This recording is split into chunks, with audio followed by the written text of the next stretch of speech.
چھٹے نمبر پر ہے اللباب فی علوم الکتاب، امام ابن عادل حنبلی رحمہ اللہ، متوفی 880 ہجری۔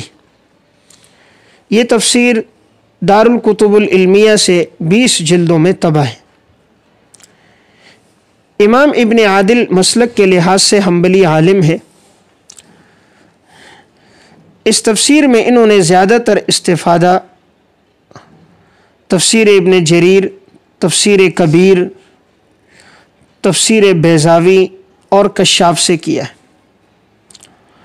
اور ان میں بھی زیادہ استفادہ تفسیر کبیر سے کیا ہے۔ عموماً یہ امام رازی رحمہ اللہ کی کبیر سے جب نقل کرتے ہیں تو قال الخطیب کہہ کر اس مواد کو ذکر کرتے ہیں۔ تفسیر کبیر میں فرق باطلہ اور اسی طرح فوائد، نکات، اس سے متعلق جتنی مباحث ہیں انہوں نے وہاں سے ذکر کیے۔ البتہ قرآن کریم کی بلاغت اور علوم عربیت کو انہوں نے کشاف سے ذکر کیا۔ اس کے علاوہ دیگر فوائد، استنباطات اور نکات انہوں نے بیضاوی سے ذکر کیے۔ اس تفسیر میں انہوں نے اشعار بھی کثرت سے لائے ہیں۔ قرآن کریم کے مشکل الفاظ کے جب معانی ذکر کرتے ہیں تو اس میں جاہلیت کے اشعار بھی ذکر کرتے ہیں، تو انہوں نے زمانہ جاہلیت کے اشعار لا کر الفاظ کی تشریح اور غریب الفاظ کے معانی بیان کیے۔ اس تفسیر میں صفات باری تعالیٰ پر بھی بہت عمدہ بحث کی گئی ہے، خصوصاً قل ادعوا اللہ او ادعوا الرحمن کے ذیل میں انہوں نے صفات پر اچھی بحث کی۔ صفات باری تعالیٰ کے بارے میں تو اہل سنت والجماعت کی دو آراء ہیں، ایک تفویض اور دوسری تعویل۔ متقدمین تفویض کی طرف گئے ہیں اور متاخرین نے تعویل کی ہے، تو انہوں نے ان دونوں آراء کو بھی ذکر کیا ہے، اور اس وقت کے سلفی حضرات جس طرف گئے ہیں اس کی طرف بھی انہوں نے اشارہ کیا ہے۔ البتہ احتیاط تفویض میں زیادہ ہے۔ اسی طرح آیات کے آخر میں جو صفات ذکر کی جاتی ہیں انہوں نے بعض مقامات پر ان کی تشریح بھی کی ہے۔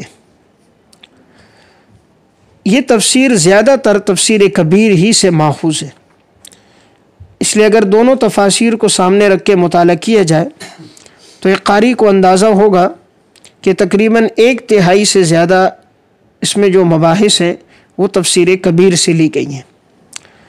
تو یہ تفسیر اس لحاظ سے معروف ہے کہ یہ جامعیت اس میں ہے کہ انہوں نے اپنے دور تک جتنی تفسیریں لکھی گئی تھیں ان میں ان اہم تفسیروں سے تمام مواد کو یکجا کر دیا، تو جامعیت کے لحاظ سے یہ تفسیر اہل علم کے درمیان معروف رہی ہے۔ البتہ انہوں نے اپنے طور پر اس میں کوئی علمی اور تحقیقی چیز ذکر نہیں کی، جس طرح کی دیگر تفاسیر میں مصنفین کے اپنے امتیازات بھی ہوتے ہیں، تو اس میں کوئی ایسے اہم امتیازات نہیں ہیں، البتہ جامعیت کے لحاظ سے مفید ہے۔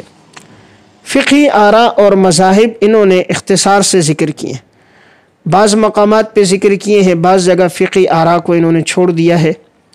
انہوں نے زیادہ تر جو مواد لیا وہ کبیر سے لیا، اور کبیر میں بھی قصص، واقعات اور صفات، ان مباحث کو زیادہ ذکر کیا۔